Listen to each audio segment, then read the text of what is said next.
Hey everybody, welcome back to Parsnips and Parsimony. I was just working on my dinner for tonight and I thought, hey, I'm gonna bring you guys along with me, show you what I'm cooking. This is a staple in our family. I make it a whole lot of times. It's a great way to use inexpensive chicken. And I snagged an amazing bargain on this chicken when I went grocery shopping yesterday, and my kids love it when I make the chicken this way. So we're gonna be feeding 10 hungry people. So this package here has 4.17 pounds, and this package has 4.32 pounds after markdowns, stickers and such. It worked out to be 31 cents a pound. I mean, what a steal of a price. So these are chicken leg quarters. We're going to have to cut these up ourselves, and I'll show you how to do that.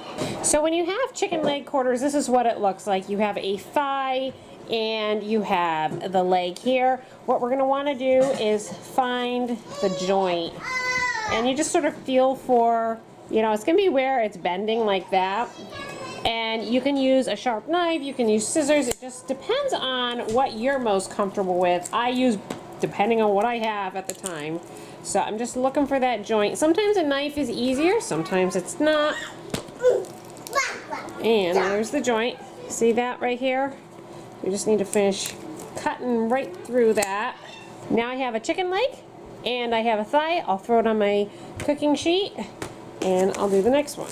So all that chicken cost me $2.70, which makes it for a really inexpensive meal. Always look for markdown discounts on meat and such that are already on sale. In this case, the meat was already marked down to 79 cents a pound, but with more discounts on top of that, it worked out to be really, really inexpensive, which is a great way to stretch my budget for our family. So the chicken's all cut. They had the option of buying just the legs or just the chicken thighs, but they weren't the ones that were discounted. So I went ahead and bought the cheapest ones that I could find, knowing that I was perfectly capable of cutting them up myself. It took about 5 minutes. I have them on the tray, and let me show you how I season them. I can assure you this is not ground ginger. This is the oregano that I grew and dried and put in this container, so no worries. You'll need oregano for this recipe. This is not mint jelly. Yes, I repurposed my containers. Salt. This is just some salt and a little bit of parsley. Paprika. The kids like it a little spicy, so I add a little bit of cayenne, garlic powder, and then black pepper. I wish I could tell you, okay, here's the exact quantities I use. It's gonna vary because when you're cooking with chicken, I might be cooking for 10 today, I might be cooking for 14 tomorrow. You just never know how you're gonna need to cook it, so I'm gonna show you how to approximately make sure everything is covered and still tastes delicious. I'm gonna take my salt and just gently, well, not gently, I'm just gonna coat it with some salt. Sprinkle it on. Salt is one of those things that really makes the food taste absolutely delicious. So be a little bit more generous with the salt than you would think you would need, just to make sure it's coated. I'm not doing the back sides because the skin's only on the top. So how's that look, Mary? Is that good? Yeah. I think that's about good. And then I'm going to take my black pepper here and just sprinkle it so it's sprinkled but not a lot. Whew. Enough to give it a little flavor.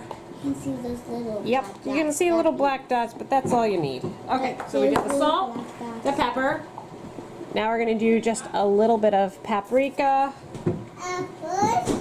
That's good. I think I need more cooking. Oh, this needs a little bit. Yeah, it needs a little bit. Just now, some oregano. I don't like to use a lot of oregano, just a little bit is all you need.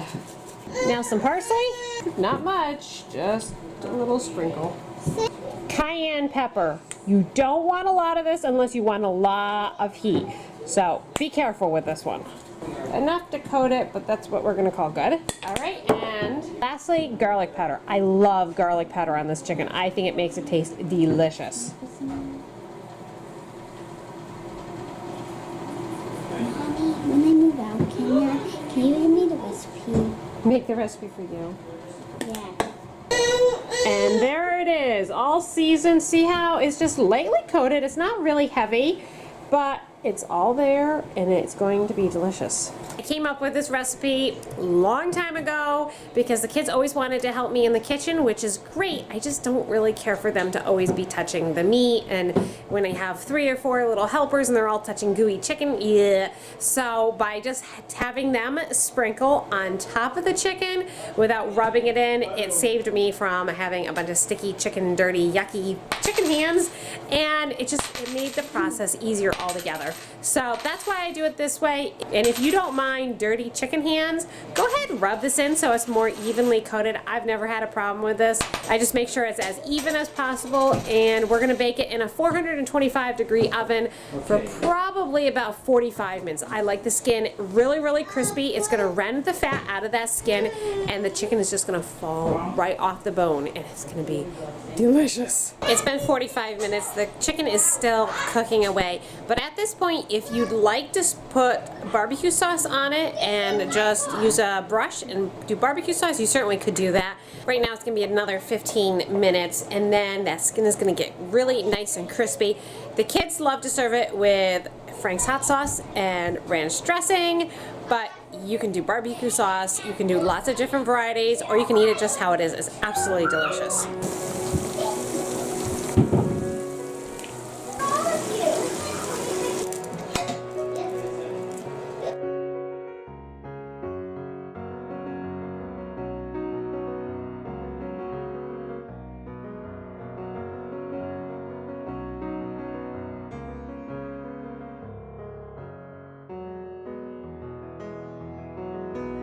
The chicken is all set on the table. We are ready to go.